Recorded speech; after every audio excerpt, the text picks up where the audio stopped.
Well, hello everybody, and welcome back to another episode of the Tundra Cast. This is episode number 53. We're going to be talking about the Philadelphia Flyers today. I've got Shay with me, What's up? and I've got Cora with me as well. What's up?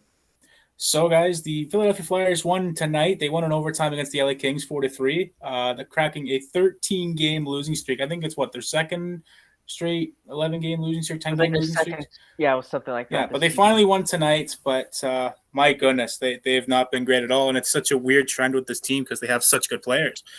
Really good. And I mean, like you said, I don't get it. Like, I mean, it's not a bad team. Like, if you check out the roster, right, you have Claude Giroux. You got Joel Farabee, who he was great last year. You have Sean Couturier. You have Kevin Hayes. You have Oscar Lindblom. Defense. You got Ryan Ellis. You just traded for Travis Sanheim. In the net, you got Kata Hart. Like, I don't understand how this team is so bad. And I gave them a break because Alain Vigneault really isn't a good coach. So when they fired him, they went on like a 6 game point streak. It's like, you know what, the Flyers are back, but Mm-hmm. now they just crashed, and I don't know what it is with this team. And well, there is a fact that they don't actually past a bunch of their top players. They don't really have that much finishing. They Yeah, don't. They can't put. They have a lot of players that have like higher expected goals, but can't put it in the net that much. Like you mentioned, Lindblom. He's one of those guys. Like he is good, obviously, but he has and he creates a lot of chances, but he just can't finish. Same thing with another guy like James Van Riemsdyk, who is getting paid $7 million, so it sucks for him too. He's mostly unlucky. Guys like Joel Farabee and Atkinson are able to score goals while they are um, still having sorry, they are creating chances and converting on those chances. That's what they need from a lot more of their players, and I think that's probably part of it. I can't say that's the whole reason because it's definitely not. I don't know about the defensive game. Like that much about the defensive game. I know it's not I great. mean, they employ Rasmus Ristolainen, Yeah, so it can't be good. and I'm not gonna say and like their defensive game isn't great, obviously. And but the thing is, it's not like their goaltender has been bad. Carter Hart's been pretty good actually. Like I He's wouldn't been say he's been really good. Yeah, amazing, but he started off like at some point in the season he was really really good. Um, yeah. He he was dropped off a carrying them. bit, but I don't think that's his fault that he's dropped off. Really, the team in front of him is pretty damn bad, and I can't give you a reason as to why. Like obviously their defense doesn't have that great of defensemen, but like Mm-hmm. between Provorov and all of these guys who you expect to be top defensemen or who they were top defensemen at some point in the last couple of years, and It they've just all just seems dropped off. it just seems like a chemistry thing to me because I'm looking at this core and I look at it every year and I'm like, the Like Philadelphia it's a good Flyers are team. nasty. They're a Like good team. like every year, I'm like, okay, this team Like, is going to finish first or second in the Metro, yeah, but they never I do. I think I had them like first or second in the Metro this year. Yeah, I know I had them in like past couple years. I've had them like either first or second because their core on paper is unreal. But it seems like just when like even like one player underperforms for in that core, it just seems to bring the whole team down, which is just bizarre. Because like even guys like Provorov, who could have easily been in a disappointing players video, I'm surprised. Like I ended up picking Van Riemsdyk just because I thought it was more the weirder out there pick. But like yeah. guys like Provorov have been underperforming. Couturier has arguably been underperforming, Hmm. and like even a guy Even like Scott Lawton has like some offensive talent, and like he hasn't like he's never been like a scoring player in the NHL really, but And I he mean, has that. he's making 3 million. Like I Yeah, mean, you kind of think, you. and it's weird. It's weird. Like last year, Lawton got off to a hot start, and I noticed it Mhm. because I had him on my fantasy team. He had like 20. He had like 18 points through 25 games. He was amazing. Mhm. They went like 20 games without a point, so he's so streaky. And they kind of gave him a contract off a hot start, and I mean, they kind of really did the same thing to Couturier. I mean, he's struggling this season. He's Mhm. gonna make let me check. He's gonna make 7 million Yeah. next season. Like that's a lot of money, and he's not getting any younger. He's turning 30, and you're paying him long term. And if he's starting to fall off now, that's a contract that's gonna anchor you in a few years, right? Yeah, and Right. their offensive game obviously is a problem, and you'd expect more because of all the personnel that they have. But I mentioned defense, and I just looked at the stats now, and it's one of the worst in the league. It's really bad. 2.86 goals against per 60 minutes. I think the only one that's worse is Columbus. So Yikes. um, that's definitely something that's probably the worst thing about their team right now. And I think the big thing for them is they have all these guys that are on the back, like Provorov and Sanheim, who um, usually are, and Gostisbehere too. Who I think Gostisbehere's been decent this season, hasn't he? He's been good for Arizona, yeah. Yeah. They lost him, and now I don't know what difference it's made because Provorov and Sanheim were supposed to be really good, and they haven't been. They obviously haven't been doing that great of a job because the team's top two defensemen have caused their defense to be not that great. So there's just like an all around issue. Besides goaltending, like goaltending, Carter Yeah. Hart's been trying his best, I guess, and it's just Mhm. not. The team in front of him just hasn't been great. And they're not really giving the young kids a chance. Like they got Cam York, and I mean they're playing. They've been playing Keith Yandel over him, and I mean you can make the argument that they want to give Keith Yandel the Iron Man streak, which, I mean, it's a fair point, but like, you know, you should be giving Cam York some of the time. Like Morgan Frost, in my opinion, Mhm. I love Morgan Frost, Team Canada legend for the Mhm. World Juniors. Like he only had 6 points in 24 games, but he doesn't average a lot of ice time. They're so reluctant to play to young kids, which I don't understand. Joe Farabee is a great player. He doesn't Yeah. get any ice time. They love to play the veterans, and I don't understand why. Yeah, I think like what's the average age of the Philadelphia Flyers? I should have Um, checked all this stuff before. Uh, Let me I'm see. looking at their transactions. Well, even got like Isaac Ratcliffe is. I liked him as well in junior. It's like around 28 because I'm checking Cap Friendly, and like they're like just judging by the averages of all the positions, it's around 28 years old, which is a more veteran heavy team. Mhm. Yes, and like you mentioned, their top players they aren't getting any younger, like Couturier and Giroux even. So it, they should be trying to play a lot of their younger players because they have a lot of talent. There's a lot of potential between guys like Cam York and stuff like that. So I'm not someone that watches the Flyers like all the time. I'm not gonna say I am, but uh, I should like just as a hockey fan, I know that you should be playing these guys, especially when you're just going off stats. A lot of these guys are getting older and and starting to drop off too. So Yeah. even if you're not going to be good this year, you should start to look forward to next year then because and you have all these players and you're not helping them get better who are going to be who are going to be instrumental in making your next year's better. So Mhm. Yeah. And you know, if the Flyers when the Flyers I should say, yeah, when the Flyers end up missing the playoffs, like I don't know. I think they should really go on a rebuild. Like, I think so too. there's guys like Travis Sanheim who I've been talking about a lot for the Oilers. This is a guy that can get you a first round pick and a good prospect. You can look at a guy like Travis Konechny and trade him too. Like, Mhm. there's guys on here that will get a lot of interest from teams. Claude Giroux, I guarantee you, someone will offer him a lot at the deadline. Mhm. Claude Giroux is a great player. There's guys here that can it could bring the Flyers a lot of future, but I just don't know why they don't really seem like they're rebuilding, and it's weird because they really haven't done anything since 2012, 2013. They've always just been kind of a retooling team that's in the playoffs here and there, and I mean it's always his core isn't working. It hasn't worked for a while, Mhm. but I don't know. I think it just falls on Chuck Fletcher. Yeah, almost reminds me a bit of the Vancouver Canucks when they were under Jim Benning. Like they were sort of an in between team where they weren't fully contending, but they weren't fully rebuilding either. So they signed all these guys, and they had what they thought was their core, but it hasn't worked out. But when you're in between like that, you're never gonna win. You're never gonna get anywhere. You're just gonna be mediocre for 5 plus years, and that's exactly what's happening. Like I'm looking at their playoff record, the last like 10 years or so, and like I don't know, I don't remember them ever losing in round three a couple years ago. I guess that wasn't really the playoffs, was it? In No, not 2020, really. not really. So like apart from that, like they've missed the playoffs what like 5 times over the last 10 years. They've And they lost in the make it. first round. Last other times they've been in it, like it's not a good team when it really matters either. Like it's just all over the place. It's disappointing too. Like, And I'm just looking at their schedules right now. January is a pretty easy month for them. They had teams like LA, Anaheim, San Jose, the Islanders twice, Columbus, Buffalo, Dallas. They lost to all of them, and I mean they weren't really close games.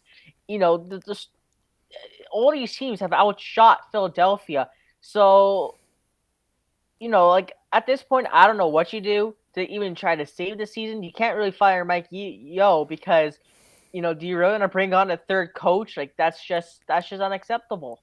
And there really hasn't been any talks about any major changes. Like there's a report a couple days ago. Like they just started talking to Giroux about a potential contract extension. Like I don't know if that's the way to go. I get he's your captain and all, but you really gotta make a change here in Philly because it gets worse. It keeps getting worse and worse every day, and this team obviously isn't anywhere close to even being a playoff team.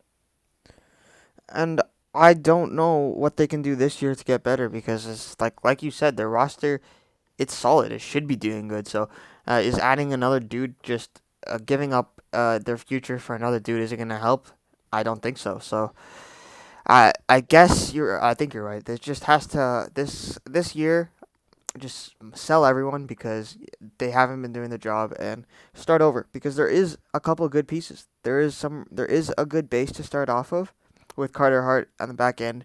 And I'm always I've been one of those guys who thinks that starting from the back is a good way to go.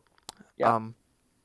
So I think Carter Hart's definitely a good jumping off point, and that should be their next thing to look into. But this season, the last few seasons, I thought they were going to be good, and they really haven't been. And I can't give you a good reason as to why.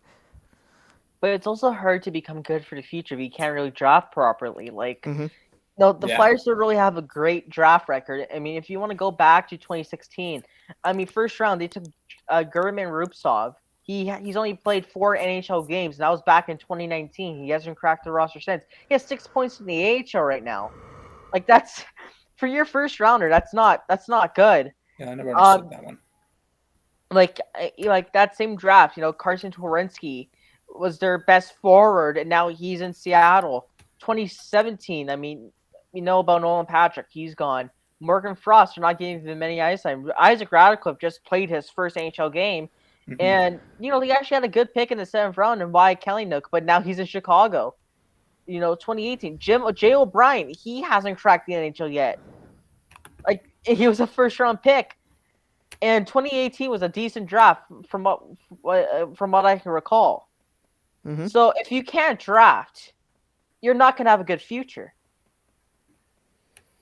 And I mean, so I don't know, like maybe collecting a quantity of draft picks is a bad idea because I don't really trust the Philadelphia Flyers scouting staff. I think you're right about that. You're definitely right. But like at the same time, what else are they supposed to do?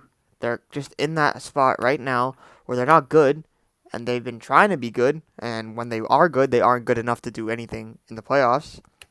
And they're also at that point where if they give up and start over, they may not do it right there either. So, like from those two options, like just restarting is definitely the more appealing option. But there, like you mentioned, there's a very good chance that it could never work out, and we could end up seeing, I don't know, like another Buffalo kind of thing happen. Probably not to that extent because the Sabres kind of suck, but kind of.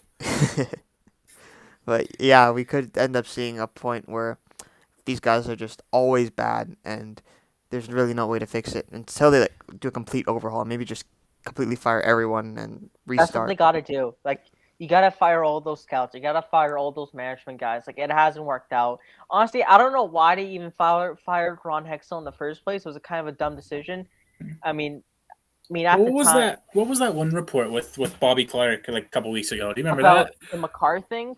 Yeah, but there was also a couple kind of explained. He's like there were a number of times where like he would just draft somebody or trade somebody, and like nobody would know. Like the Shen trade, for example. Like he traded Shen. That was such a bad trade. They got like Yuri Laterra. First of all, that was a bad trade, and second of all, nobody knew about it until he made it. Like, there's no communication with this organization either. Like it's crazy. Well, he's gone now, but like Same shit. Yeah, he That's went to the happening other now. Pennsylvania team. Yeah, You better hope he doesn't do the same thing. he better not. I'm gonna kill him. I'll I fly over there mean, myself. he's already kind of. I mean, not to get off topic, but I mean, he's also kind of gave up Jared McCann for nothing. Then Kind Brandon of. Tanev goes. It's kind of a bad move. But we've got Alex Nylander. Woo! Yeah, But even another thing about the Flyers that their special teams are god awful. Like they're 29th on power play and PK. Let me double check. They I know are Pittsburgh's 22nd. 22nd. That's not good. So even their special teams are killing them. And Yeah. I mean, and like Coral mentioned about the goals against per game, like this isn't they're ninth last, giving up 3.39. You're not going to win any games allowing that many goals unless you have superstar talent. Toronto, like teams like Toronto or Edmonton, can get away with those numbers because they have lethal star players. Philadelphia doesn't really have that. They got a lot of good players, but they don't have superstars to kind of pull them out of that situation. So, I don't know. Yeah, I and don't know. also, like you mentioned, that their defensive game is bad, and they have to fix that. And their offensive game is also bad. They have to fix that. But even if they try to balance their bad defensive game with a good offensive game, it's not going to get them that many places. Like the Leafs, they were bad defensively, and they were able to stay afloat because they had a good offensive game. Now Yeah, they have a better defensive game, and that's what's pulling them up to the really good team that they are now. Whether that happens in the playoffs or not, we don't know yet. I mean But Tampa, Florida. That's going to be hard, but we'll talk about that when we get closer to the playoffs. yeah, we will. But you look at the Oilers now, and they are a meh defensive team, and I'd say meh. Yeah. yeah, and they're still a good offensive team, kind of ish, and they're not getting anywhere with it, right?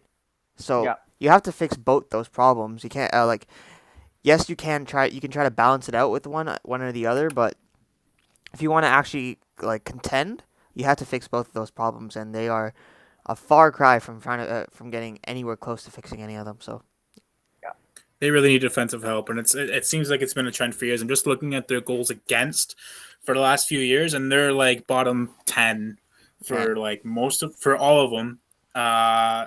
Last year they had the most goals against out of any team last year, which I found surprising. They're like down there this year. They're in like 7th, 8th last. A couple years ago, 2018-19, they were 3rd last. Like they just cannot keep the puck out of the net at all, and it's been a trend for a 18-19, while. really? That's shocking. Yeah, 18-19. Because that was Hurt's rookie year, and he was good that year.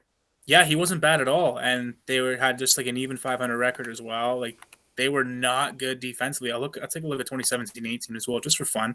Yeah, because because who was the goalie that year? Was that Brian Elliott and someone else? Possibly. Oh, they're a little better this year. They were reported like middle of the pack, but like were they a playoff team that year? They were. And I think they went in the first round that year. So like, was that the one where they played against Washington? I can't remember. Florida, Penguins, right? Penguins in 17. Yes, 18? it was. Yeah. That's because Steve Mason led in that goal. It was Steve Mason. Yeah. Was that that was the same series? I think Gensel got 4 goals. Yep, that's the one. And here's the thing: every single game that Philadelphia lost. First game 7-0. Second game 5-1. Third game 5-0. Fourth game 8-5. Like you need they have the goaltending now, but like you said, these defensive issues have been in this organization for years.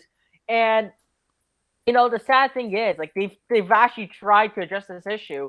They've just targeted the wrong guys. You don't target Keith Yandel, an offensive defenseman, to help your defense issues. So you don't trade a first-round pick for Rasmus Ristolainen to fix your defensive issues. So, that's the root of the problem right there. It goes back to pro scouting. Pro scouting and amateur scouting have both been awful. Mm-hmm. Yeah, that's a good point. That's exactly what I was going to say. They're just getting the wrong players. Like you said, like Ryan Ellis, offensive defenseman as well. Good player. Don't get me wrong. Player. Really good player. Just not going to help you defensively. Yep, and there's you have these players, you make these moves. It's different when you're just a team that's really bad and you can just get whatever you want. But when you're supposed to be a better contending team, you have to try to address specific parts. You can always obviously you can always add to what you have that's good. It's never a bad thing to do that, but Yeah. you can't go into the playoffs with a gaping hole, like missing a good defensive defenseman or just missing good defense in general, and expect to do well. So yeah, I think you're right. They tried to address it, but they went completely the wrong way, and it's bit them. Man, Buffalo's laughing too, man. First round pick, they're I laughing. mean, And they right got a now, second and they got a second rounder next year from Philly. So and I'm just saying right now, Buffalo's looking good right now. Like, I mean, Alex Tuck looks they're great. better. I mean, what's his face? Peyton Krause looks awesome. Like, I'm cheering for Buffalo. I want them to pull through. Like, after the Jack Eichel trade, I was like, you know what? These guys need some support, and I feel bad for their fans. Um, and like, another thing's like, you need a backup for Carter Hart, right? Yeah, you ran this guy into the ground last year. You need a backup. Why would you sign Martin Jones? Out of all the guys out there for agency, why Martin Jones? Yeah, I mean they've been trying. Okay, basically we're seeing that they have problems. They try to address the problems and they just do it really badly. That's the like. It's not like they don't notice that there's something wrong, which is a good thing. But Yeah, the way you go about fixing it, that's the other half of the issue. That's the other half of the like recovery process, I guess, and they don't do that properly. So yeah. And that like, I'm just going through their signings too right now through free agency. Like, you know, it's just not good. I mean, in free agency, of course, you're going to be overpaying sometimes, but like giving Kevin Hayes, and I love Kevin Hayes, don't get me wrong, but 7x7 for a good second line center, that's just unacceptable. hmm You can't be giving away that cash, and they're already giving Couturier 7 mil. They have JVR at 7 mil, so that's 21 million into three decent good players. Like that's a lot of cash that you want, and they're wasting it, and they're locked up long term. No one's gonna be taking those contracts. yeah. Nobody's gonna be helping you from those contracts. And a lot of these players are older, right? Like I remember Yeah, JVR being pretty old too, and Hayes is also kind of old.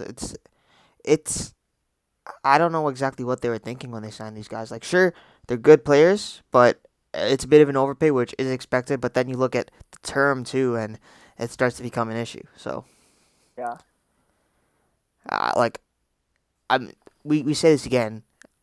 We don't know why, and like we don't know why the team right now is doing really bad. We can see why the team in general is just not in a good situation, and that's all the front office's fault. I think that's clear to see. Why did they yeah. get rid of Obey Cabell? Pardon? They got rid of Obi Cabell. Yeah, remember they waived him? He's on Colorado now.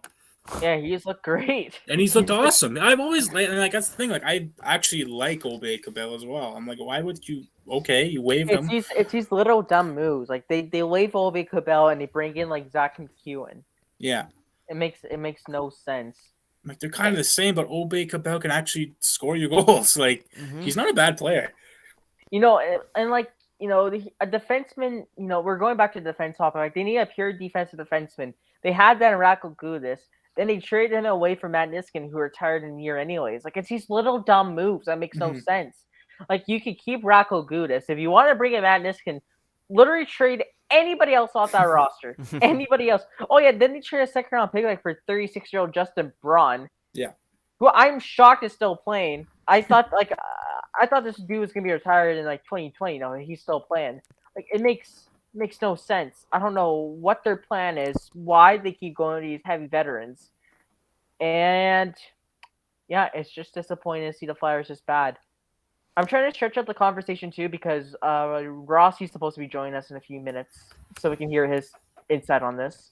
And with any team, like it's funny, sure, that teams like I don't know Arizona and Buffalo, they're always just sitting at the bottom of the standings, and you make fun of them. Sure, it's funny, but it's not like good for the league, really. You need to have just that constant cycle of good teams getting bad, bad teams getting good. It makes it Yeah, interesting, and it also keeps business good because now look at Buffalo used to be like a pretty. They used to sell tickets pretty well, but now it's got to that point where no one wants to watch anymore, and because they're fed up. They're fed up. Fans are fed up, yeah, yep. and I don't blame them. Yeah, and it even happens to an extent to the Leafs when they were so bad and their attendance dropped. Like, sure, they were still pretty much selling out every game, but you start to see, oh, the attendance dropped because they're doing so bad. That's when they made all the moves to try to get better. So I don't know why it hasn't happened for other teams like that yet, because it's gonna affect business. It's gonna affect just how fun the league is to watch over the next few years, and Yeah. having mediocre teams, having the same teams that are always good, having the same teams that are always bad, having the same teams that are always just stuck in the middle, not doing anything. It starts to get kind of meh. Mhm. Okay, so why is Rossi taking so long? Because we don't have anything to talk about anymore. He's coming. He's coming. Like, yeah, I'm trying to find new things to say, and it's getting a bit hard. The Buffalo Sabres have the lowest attendance in the season with an average attendance of 8,600. Yeah, it's low. That is low. That's it. Awesome, At least The next higher than- lowest is Ottawa with 11,000. Okay, but I mean, to be fair, Canada So- stuff. To put that into perspective, the Bud Gardens capacity London Knights is 9,100. That's a full house every night. You know what? Like, one thing I'm thinking, like, do we see a move from Philadelphia at some point? I'm not talking about trade, just something, a waiver move, a firing, like anything. There has to be something. I think they're gonna just leave it until the off season. That's when they'll try to blow it. If they're gonna blow it up, that's when they'll blow it up. For now, they're just gonna leave it. When That makes sense. Derek Brassard to join this team? Oh, in the off Who's season. this? Yeah, 850K. I guess that's not that bad. And he's but- got 11 points in 19 games. It's like, Yeah, he's decent. how are you being up? I guess he's been injured. I guess. Dude, this guy's been. Dude, I swear, this guy's been playing for half the league. This dude's been traded in like every big trade of the last like 6 years. 10th legend. Holy. That's true. Yeah, He's exactly. been everywhere. You're right. He Now has that I been think everywhere. about it. And I'm like pretty- the trades he's been a part of too have been Hold like up, let's think about it. like He's- blockbuster he- trades. He's been on Columbus. He's been Yeah. on Ottawa. He's been on the Rangers. He's been on Pittsburgh. So- He was on Florida like for 2 weeks. And he went to Colorado. He was involved in the Gabrick trade that sent Gabrick to New York. Wow. That He was a huge involved in the Rangers trade that sent Zibanejad to the Rangers. trade. What a trade, eh? Yeah. He was sent to obviously Pittsburgh. No. For what was it? Trade. Oh, okay. I sent to Pittsburgh for Ryan Reeves. Then traded for Bukestad. That's a weird one. And Jared McCann. And then he was traded to Colorado, like 2 weeks later, and then he weeks signed later. with the Islanders, the Coyotes, and the Flyers. Why would you sign with the Coyotes? I guess that was in December. What's That up? was- There Welcome you to go. Hey. You- What is you your have- opinion on the Philadelphia Flyers?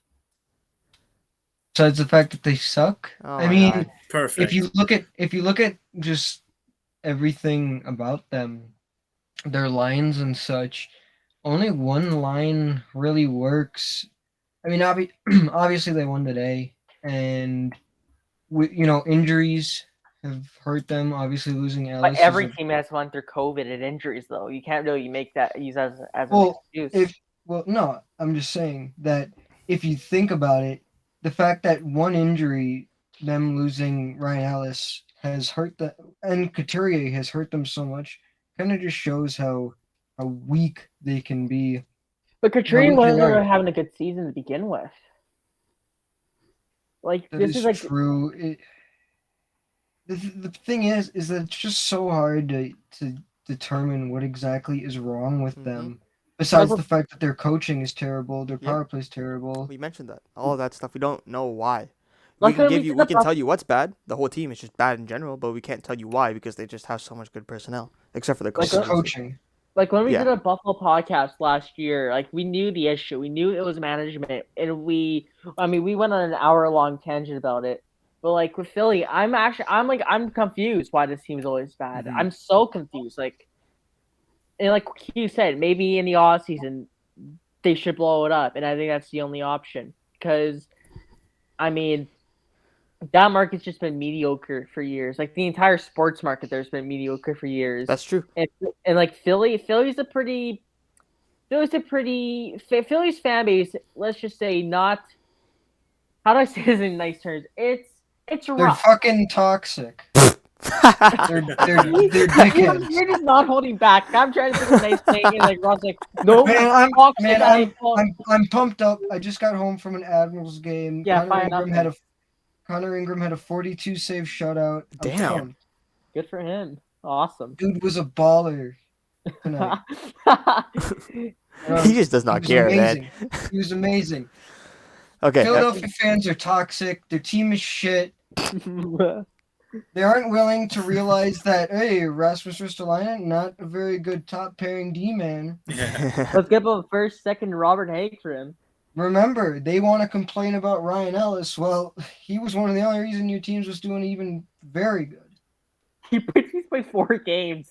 Yeah, and Okay. without in that 4-game span, weren't they like 3-1 or something? Or something, I don't know. Yeah, and he was really good.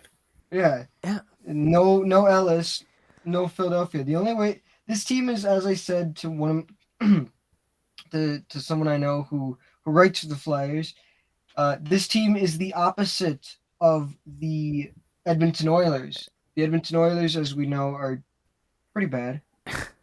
I mean, Lately. Well, we'll talk about it later. Pretty bad lately, but the best way for the Admirals to, or not the Admirals, Jesus. the The best way Admiral. for the Oilers to win is by being carried by offensive talent such as McDavid, Draisaitl, Yeah, we Nugent stated that. Hopkins, so on and so on. We actually stated that in today's And podcast. Kane, who's And goal then- per And game. Evander Kane's goal per game. Okay, we And should then stop. the We only should stop way- talking about this like we're happy. Okay. The only way Philadelphia wins games is if Carter Hart can steal something. Yes, But he's been trying to. He's been good this year. he's been good. Like he He's could been be better too, extremely good. which isn't his fault.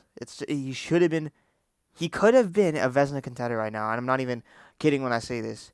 If the Philadelphia Flyers were a solid team, this guy would be up in the Vezina conversation. Oh yeah, 100%. Why the fuck do these guys have Nate Thompson again? Yeah, just and okay, so we mentioned Shay mentioned they're just been stuck in mediocrity for forever, and I just thinking like, isn't it fun when a team that was bad starts to be good again? Like It's awesome, eh? I'm just trying to think back to when's that happened in the past, like Ottawa lately, kind of ish. Kind of. Um, Detroit's starting to become a bit Minnesota? better. Yeah, Minnesota, Detroit, the Leafs back in 16, and I don't know what else. Florida. The Oilers had that 1 year. That's true. The Oilers, Florida lately. LA's It's- coming Florida- back. Oh yeah, LA. See, it's fun. These are the teams that we pay attention to. These are the teams Yeah. that we remember. But like, we're talking about Philadelphia now because they suck right now. But they But, suck like- forever. Exactly, and we're not gonna just make a video about them saying, "Oh, this team is fun," because they're not. And those are the teams that, if we're just talking about a podcast, in a podcast just for fun, just about anything about the NHL in general, these guys aren't gonna come up. So No. Yeah. so I think Holy And yeah, I go just want ahead. to say something. Ilya Brizgalov is still on their cap. Like their cap. Well, that's one good thing. That's a good thing. How actually. long is this guy's buyout? I thought he was bought out like in 2012. He was? only a game. It expires in 2027. Okay. Oh wow. What is the Oh, cap? It's not on for his a cap. year, It's not on the though? cap though, right? I don't think it's on the cap, but Okay, it's that's weird. How what I come heard. his is on the cap, but DiPietro's is? I know. You know what? NHL cap rules make no sense. Let's be honest. Yeah. No, That's- they really don't. Yeah, that's- Brizgalov has a dead cap hit of $0. So How is he dead? Okay, whatever. We're he's not gonna literally do- getting paid nothing by the Flyers. Yet it counts. I don't understand. Okay. I don't get Okay. it. See, these are the things that make me glad that Brian Pridham is on the Leafs because I don't think there's many even GMs out there that understand what to do with this cap. I'm glad he's around. Most GMs don't know what the. I think most GMs. The only thing most GMs know about the cap is just to stay under it. Yeah. Yeah. Unless you have a guy like Julian Breezeball or Kyle Dubas, who gets Nathan Horton for LTIR. Like that's a genius move. Most GMs would not do that. You need more GMs like that. But I mean, half the league is still ran by 60-year-olds who Old heads. like grit and size, and that's why the Flames are getting Ventura. Yeah, we need more. We need more GMs whose best friend is a chart. Yes. Yes. But I mean, that's gonna make everyone born in 1950 cringe and be mad because you can't judge hockey off a chart. But what they don't know is that hockey games create the charts. So I mean, Yeah. that's the funny thing. Like the charts Imagine- are actually based off the Can you games. can you imagine John Tortorella was a GM?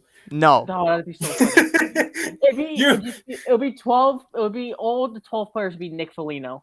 Yeah. Oh, And you Trevor made Zegras. You did a toe drag. That's it. That's it. You're getting bought out. You're gone. You're gone. Oh my god. Could you I think the only like old GM that isn't completely stupid is David Poyle, because at least he I does some mean, shit. He's dude. pretty stupid. I mean, Ryan Ellis for Cody Glass and Felipe Myers. I don't know. Felipe Myers needs to go away. Cody Glass needed AHL time. And So he's also pretty Poyle stupid. has That's been not a doing good good. trade, though. Exactly. You just mentioned It's not how a good Ryan trade, Ellis is. but we needed to get rid of cap space. So That's For not the what? that's not the best way to get rid of cap space. for I'm sorry. what? What did we Yeah, need to true. need? For AHL players. That's what you got right. got Did it you know right. that Philip Forsberg has an extension needed soon? I Hasn't don't signed. trust David Boyle with that. I'm sorry. You mean David Poyle, the same guy who paid Roman Yossi way under market value? I mean, 9 mils pretty market value. Yeah. Before Seth Jones at the market. I'll add that. Before Seth Jones got paid 9. You know what's actually under market value? Morgan Riley at 7.5 million. So Both deserves around 8.5. yeah. A mil He's under. gonna get 8.5 somewhere. Honestly, Fucking hell. I know we're getting off topic here, but one guy I want to shout out, Darren Unners. He's been really good this year. Not Mhm. 9.25 good, but he's been He's been solid. 7.5. He's been good. But anyways, Philly. There's Yeah, nothing like, to say. They suck. I mean, here's another thing. Like, you bring up Nate Thompson. Dude's 37 years old. Like, how is he gonna help your team? How is he gonna... I thought this was a new Nate Thompson. Like I just had to check again. Why did they bring him back? I don't Yeah. understand. No disrespect to Nate Thompson. He's way better at hockey than I am. But like, he played 7 games and they just let him go. He went to Winnipeg and they brought him back. Yeah, it's like I had to check. Well, again, is that the right name, Nate Thompson? Is that the? Am I thinking about the right? Yeah. Because like it's the same Nate it Thompson. confused me so much. It's like why? All he does is it just seems like he just takes penalties and fights. He doesn't. Okay. Yeah, it is He exactly scored. Okay, let's give them something a little bit though. They're the same team that was like, oh, let's pay Martin Jones $2 million. Okay. I brought that up too. I brought that up earlier. It's like, why? If you need a backup for Carter Hart, why Martin Jones and why $2 million? You can just you can find anybody in the bargain bin. Yeah. You know what's so funny? Martin Jones, his last 3 years was pretty consistent actually. His last 3 years, I'm not kidding. Each of his last 3 years in San Jose, he had a .89 save percentage. And they even wanted to kidding. get Wow. 2 million. $2 million. Wow. Oh God my damn. god. $2 million. Brandon Holtby makes $2 million right now. He's been great for Dallas. Which props to him, by the way. 2 years where he just Yeah. wasn't Yeah. great at all, and now he's back. He's back to his old form. David Riddick makes 1.25, and Yeah, but Riddick, I'm sorry, Riddick kind of sucks, bro. I mean, he doesn't even play, so Yeah. he doesn't even play. We're just like, all right, Saros starts every single game. But that's where it's okay because you have an elite goaltender in Saros. Hart is still young. He's still trying to learn. He's still trying to, get into groove of 60 games. You need a veteran netminder. And, here comes the 10-minute warning. But, why Martin Jones? There were so many better options. You can literally call up Felix Sandstrom from the AHL, and he'd put up a better performance than whatever Martin Jones does. Look at Buffalo. mean- They have like 7 goalies up right now. Craig Anderson! Craig has a- Anderson. That's has what I a was gonna shutout say. right now. I mean, I still can't believe it. a Flyers, if you want David Riddick. Give us a second-round pick. Sure, bro. Yeah. Oh, Nick, that reminds me. I was wondering, do you know anything? I would have asked Yakam if he was here, but do you know anything about the goalie from the queue that everyone wants? Oh, yeah, that guy. Matt Guzda? Yeah. Not entirely. I mean, he's from Barrie. I don't really watch any Barrie, but I remember him playing on Barrie a few years ago, and he wasn't too bad. Let me just I'll look him up real quick. Give me a sec here. 'Cause that interested me. I was like, I didn't expect. I didn't expect that either. Like I've watched this guy play, by the way. When I went to Barrie, I watched him play. He's having a really good year in the OHL. I'll Yeah, say that's that. what I And heard. they picked him up from somewhere. I think I want to say it was Oshawa, Owen Sound. They picked him from Owen Sound, and Did I see him play when I was there? No, I didn't. But he was having like an okay year in Owen Sound. Like he played, like I think it was like 10 games. He played 10 games. He was having an okay year, but like Owen Sound isn't the best defensive team, Mhm. so they let him go. And he's been on Barry's, and Barry's a really good team, Yeah. and he's been their starting goalie for them.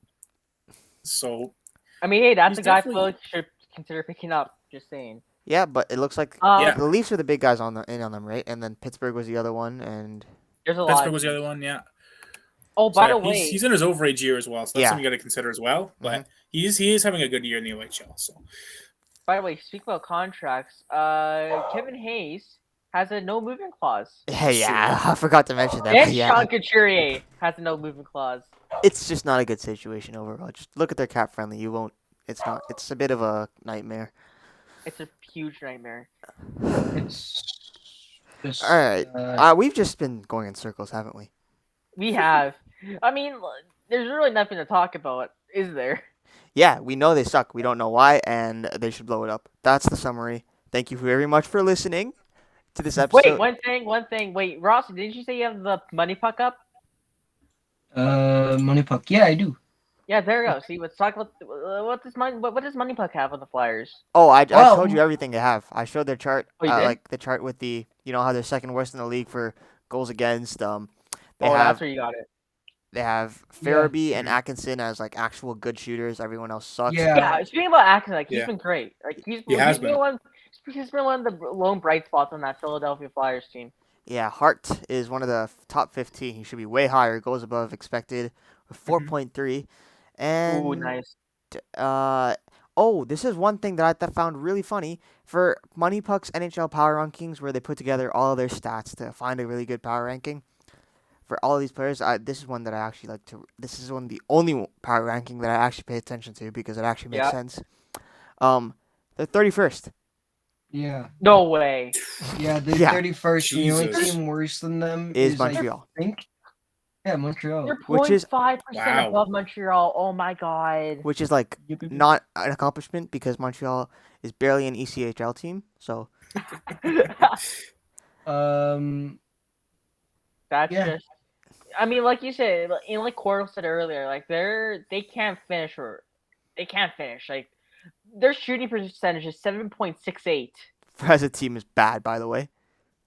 and this is like man, that's terrible. Is 7.68 the worst in the league? No, it's Vancouver LA. 7.49. LA is LA's worst. 7.4. Wow, that's not. Yeah, I didn't expect LA to be down there. Yeah, I thought. Edmonton's down there. Okay. I mean, Kane will fix that, but Kane will fix that. Kane. Shut up. I'm sorry. It's just Oh, by so the way, meme-worthy now. my prediction might Yeah, your prediction was Evander Kane will have a career year. He's gonna get like 80 points in 40 games. Yeah, he's going to just put him on a line with McDavid. Well, Pretty anyways, much. thank you guys for watching this episode of the Tundra Cast. I wanted this to be a bit longer, but we kind of settled the issues about the Flyers in like 20 minutes, and we just waited for Ross to show up, but he took 40 minutes. So I was at a game. Okay. it was a good game, though. It's okay. But yeah, thank you guys for watching. We'll You got a scarf. Oh my god. No. And yeah, we'll be back. We'll be back soon. We have another podcast planned for tomorrow. So yeah, see you guys next Oh my time. God. I can't.